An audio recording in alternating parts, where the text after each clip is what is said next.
It was a cool, busy afternoon in Wuse Market. The day Anita broke down in tears. Some people looked, some paused, others even stared, but no one really saw her.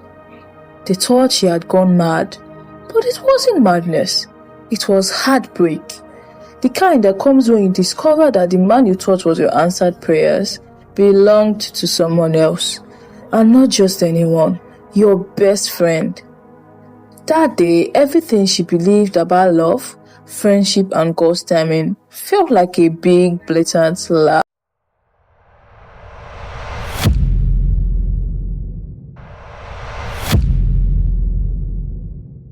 Anita was a beautiful, intelligent, and goal-oriented young lady. She was 28 years old, living in a small, self-contained flat in Gwarinpa.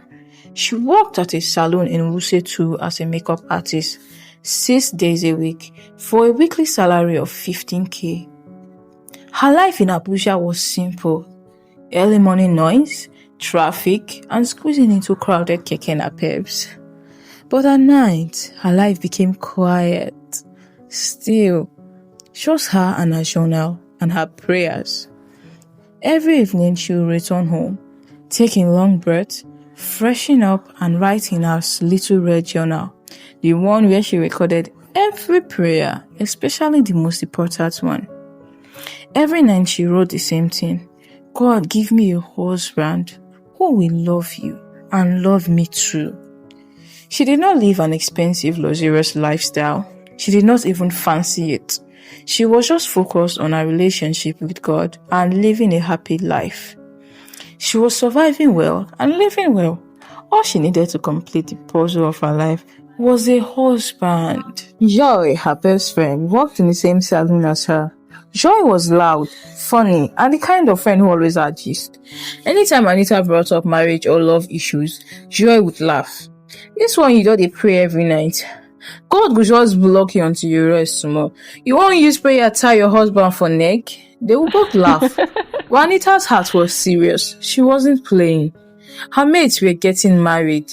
Her cousins were having babies. Even one girl in church that always formed no man's zone was now engaged. And her, she was still praying. She was still waiting. She was never bitter. She was hopeful. One hot afternoon, while Anita stepped outside during a power outage at her workplace, a stranger walked up to her. "Hi, sorry, is this where they cut hair?" "No, not the next gate," she replied. He smiled, thanked her and left. She did not think much of it until he came back that evening. This time, he wasn't looking for a haircut. He said thank you with a big smile again and offered to take her for a shawarma date. Anita asked if she could bring a friend along, Joy, and the young man agreed. But Joy bailed out last minute. She claimed something came up.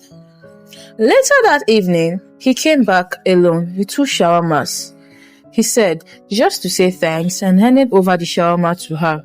So it was just Anita and Toshiko and a simple night of small shops and big conversations. Their connection grew fast. He would call every night, bring lunch to her salon, even quote scriptures when she felt anxious. Everything felt right. But something shifted. Joy, her best friend, stopped asking about Tochiko. Whenever Anita mentioned his name, Joy would look away and say, "That's nice," and she would change the topic. Anita felt something, but she ignored it until one Sunday morning. She had invited Tochiko to church. She dressed with care, gaily laid, dress pressed, even applied lashes, something she only did when she was feeling hopeful. During worship, she kept glancing at the door, expecting Tochiko to walk in. Then she saw him, walking in, but he wasn't alone. He came in with Joy, holding hands with her. Joy, her best friend? Anita froze. At first, she thought her eyes were lying, but when they sat together, laughed together, joked together, the truth slapped her heart. After the service, she confronted Joy. Anita said calmly, "What is this?" Joy stammered, I wanted to tell you. You see, Anita, I and Toshiko, We have been talking for a while now, even before he met you. I did not know how to say it to you. He's actually my boyfriend." Anita turned to Tochukwu. He could not even meet her eyes. Tochukwu said, "I didn't mean to hurt you. I was only confused," he lied. That was it. Anita didn't shout. She just turned her back and walked away. She felt heartbreak. He kinda left Anita numb. And that was the moment her prayer, the one she prayed every night, shattered into pieces. That week was blood for Anita. She did not go to work. She did not pray. She did not even touch her journal to write anything. Her heart ached in a way she could not explain.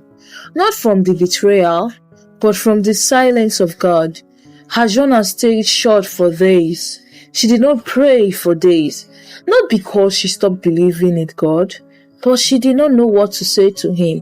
But God doesn't stop working when we stop talking. One afternoon, Anita picked up her phone, arranged her makeup kit, and recorded a quick tutorial video on her phone. Just for fun. "How to look expensive with 5k, the caption wrote, and it went viral. "I love this. You are real. God bless you for this tutorial," comments said. She kept creating and slowly joy returned. Joy, she felt peace again. Not from a man, but from purpose, from doing what she loved. For the first time in a long time, she smiled with her eyes again. Months went by. At a wedding job in Jahi, her makeup kit fell. Powder, brushes, lipsticks were everywhere. A gentleman bent down to help her. "You dropped the whole beauty industry on the floor," he smiled. Anita said, "That's my livelihood though." They both laughed. His name was Ikena. He was the wedding photographer. They talked, they laughed, even shared jobo during break. No pressure, no lies, just real connection. They talked the whole day like they were old friends. Anita did not jump into anything fast with him this time, but in her heart, she knew she was different with him. This time, she wasn't chasing love. She was living. Peace came walking by her side. She did not call it love at first, not yet, but it felt like the beginning of something new. Sometimes, unanswered prayers are just God's way of saying, "Not this one, my daughter. I have better." The thing she once cried for at Wuse Market now looked like it was walking beside her.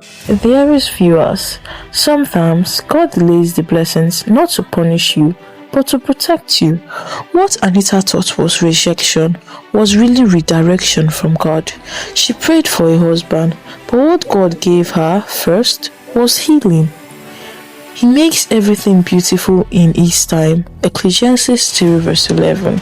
Subscribe for more real African stories based on struggles, but with God always winning.